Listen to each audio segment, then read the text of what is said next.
আসসালামু আলাইকুম রহমতুল্লাহি ওয়া বারাকাতুহু। কোরবানির মাংস, আপনার গরুর কোরবানির মাংস আপনি কত ভাগ করবেন অথবা পুরোটা খেতে পারেন, সব ঠিক আছে।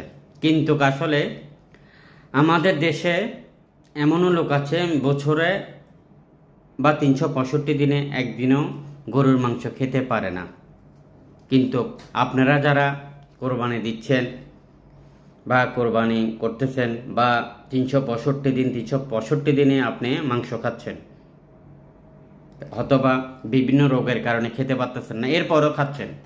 কিন্তু যারা খেতে পারে না তাদেরকে কি দেন, গেলে একটু হাড় দেখে বা হাড্ডি দেখে একটু মাংস দিয়ে দেন, একটা হাড্ডি দিয়ে দেন বা একটু করে দেন, তাই না?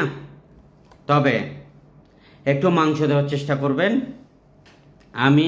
আমরা সবাই সবসময় কিন্তু মাংস খেয়ে থাকি, কিন্তু আমাদের দেশে আমাদের প্রতিবেশী অনেকে আছেন বা আমাদের আত্মীয় স্বজন অনেকে আছেন বা আল্লাহর অনেক মেহমান আছেন যারা বছরে বা 365 দিনে একদিনও মাংস খেতে পারেন না।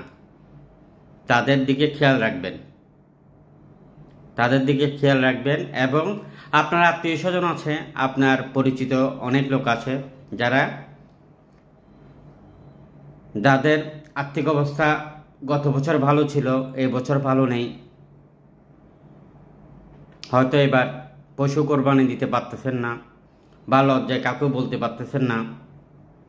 তাদের বাসায় তারা না জানে মতো বা আশেপাশের লোক না জানে মতো সুন্দর করে উপহার পাঠিয়ে দিবেন। উপহার কি হবে? মাংস হবে, রান্না করা হবে বা আপনার রুটি হবে, এই ধরনের উপহার পাঠিয়ে দিবেন। আসসালামু আলাইকুম রহমতুল্লাহি ওয়া বারাকাতুহু। কোরবানির মাংস, আপনার গরুর কোরবানির মাংস আপনি কত ভাগ করবেন অথবা পুরোটা খেতে পারেন, সব ঠিক আছে। কিন্তু আসলে আমাদের দেশে এমনও লোক আছে বছরে বা 365 দিনে একদিনও গরুর মাংস খেতে পারে না। কিন্তু আপনারা যারা কোরবানি দিচ্ছেন বা কোরবানি করতেছেন বা 365 দিনে আপনি মাংস খাচ্ছেন, অথবা বিভিন্ন রোগের কারণে খেতে পারতেছেন না, এরপরও খাচ্ছেন। কিন্তু যারা খেতে পারে না তাদেরকে কি দেন, গেলে একটু হাড় দেখে বা হাড্ডি দেখে একটু মাংস দিয়ে দেন, একটা হাড্ডি দিয়ে দেন বা একটু করে দেন, তাই না? তবে একটু মাংস দেওয়ার চেষ্টা করবেন।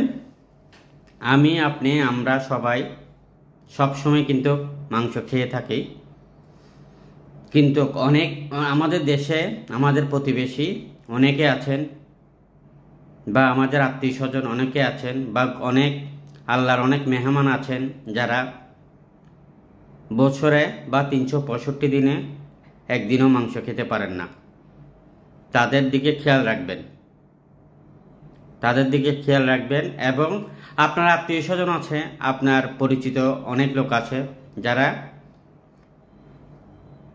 যাদের আর্থিক অবস্থা গত বছর ভালো ছিল, এই বছর ভালো নেই, হয়তো এবার পশু কোরবানি দিতে পারতেছেন না বা লজ্জায় কাউকে বলতে পারতেছেন না। তাদের বাসায় তারা না জানে মতো বা আশেপাশের লোক না জানে মতো সুন্দর করে উপহার পাঠিয়ে দিবেন। উপহার কি হবে? মাংস হবে, রান্না করা হবে বা আপনার রুটি হবে, এই ধরনের উপহার পাঠিয়ে দিবেন।